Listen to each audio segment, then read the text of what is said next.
ప్రభుత్వ భూమిని కాజేయాలని కొందరు అధికార బలంతోనూ ఆర్థిక బలంతోనూ ప్రయత్నాలు చేస్తూ ఉన్నారు. ఈ భూమిని నిన్న ఆదివారం దినం సెలవు దినం కావడంతో ఈ భూమిని మామూలుగా వాళ్ళు కాజేయాలనే ఉద్దేశంతో జేసీబీ డౌజర్లు పెట్టి దాన్ని సగం చేసే ప్రయత్నం చేస్తూ ఉన్నారు. దీన్ని మేము అందుబాటులో ఉన్నటువంటి రెవెన్యూ అధికారులకు తెలియజేయడం జరిగింది. తహసీల్దార్కి కానీ వీఆర్ఓకి కానీ ఆర్ఐకి తెలియజేశాము.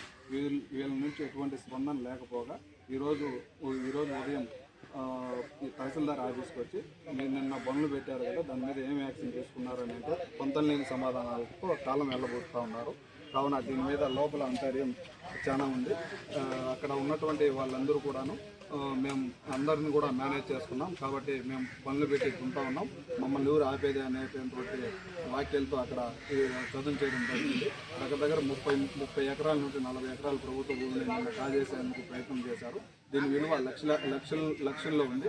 కావున దీనిపైన ఉన్నతాధికారులు చొరవ చూపి దీని మీద పూర్తి విచారణ చేసి తగు చర్యలు తీసుకోవాల్సిందిగా గ్రామ ప్రజల తరఫున మేము విన్నపం తెలియజేస్తా ఉన్నాం. ఇది దగ్గర 14-15 ఏళ్ళ నుండి దీని మీద ఇదే విధంగా మామూలుగా కాజేయాలని వాళ్ళు దీన్ని ఆపుతా వస్తూ ఉన్నాం గ్రామస్తుల తరఫున మేము. కావున ఈ నిన్న ఆదివారం దినం కావడంతో నిన్న బండ్లు పెట్టి చదువు చేయడం జరిగింది.